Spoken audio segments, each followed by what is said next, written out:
Good afternoon. I'm representing Warren Solutions, and today I'm excited to be consulting for Victorinox Swiss Army. This is a quick agenda for the presentation where I'll dive into a strategic analysis, then our strategy formulation, and finally a strategy implementation.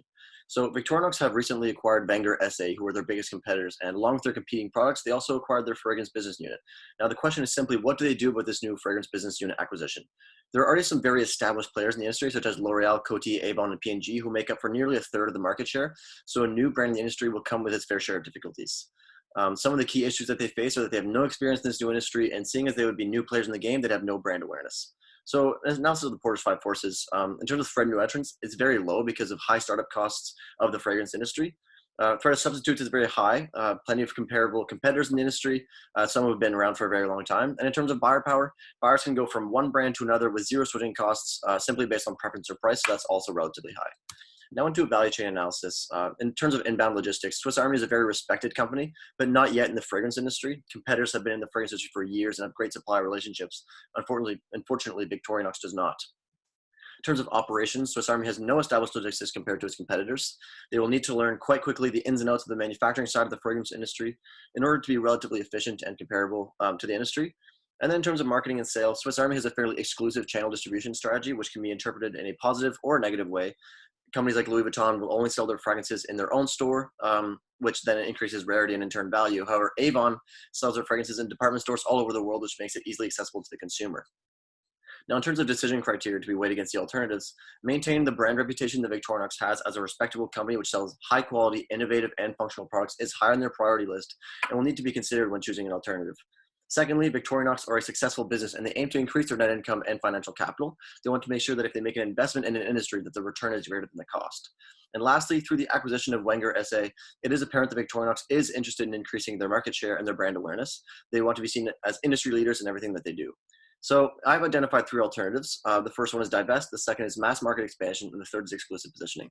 So this alternative, divest, looks at liquidating the fragrance business unit received from Wenger SA, which results in an increase in financial capital, which can then be focused onto their flagship products. Victorinox have no experience in the fragrance market and eliminate the risk of seeming off-brand to their consumer by avoiding this industry altogether. However, not entering the fragrance market does not increase brand awareness, brand recall, or their market share. This second alternative looks at creating a product of moderate quality comparable to the industry average, selling it at an affordable price using a wide distribution strategy. Victorinox would look at selling in both specialty stores and department stores in order to take the market by storm. This would look at gaining brand awareness quickly and taking some of the market share from the big players. And this alternative, however, is not very congruent with the brand perception of having high quality, innovative products and being industry leaders. This last alternative that I've identified will look at creating a high quality product to be sold at a premium in the specialty stores in which Victorinox already distribute. They would maintain their strong brand reputation and maintain customer loyalty by staying on brand. A high quality product sold at a premium is sure to grab some attention in the fragrance industry, which will lead to an increase in brand awareness and brand recall.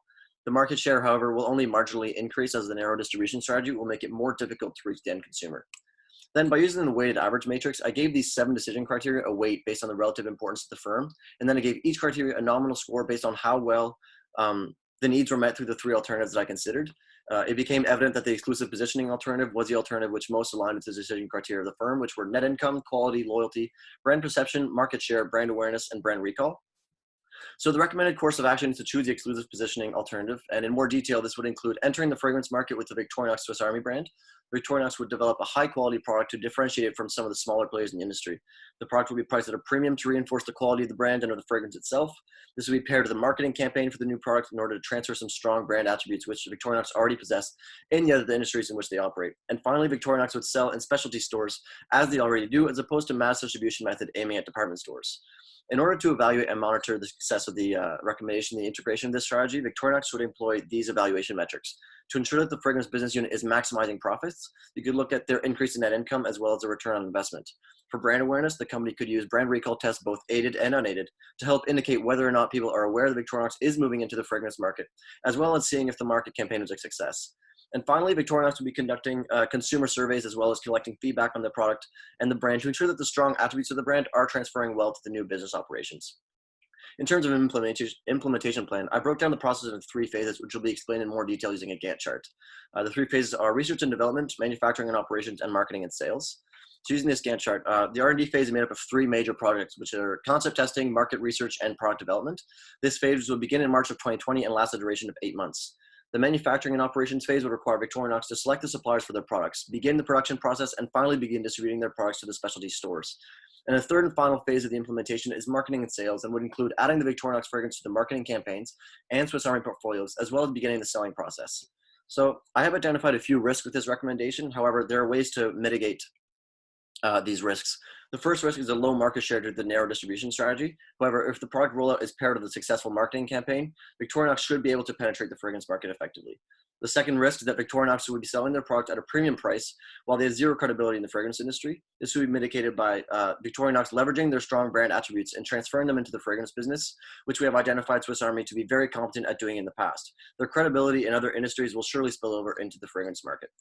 So to conclude, I wish Victorinox the best in their future endeavors and hope that the recommendation and implementation plan is suitable for the company moving forward. Thank you.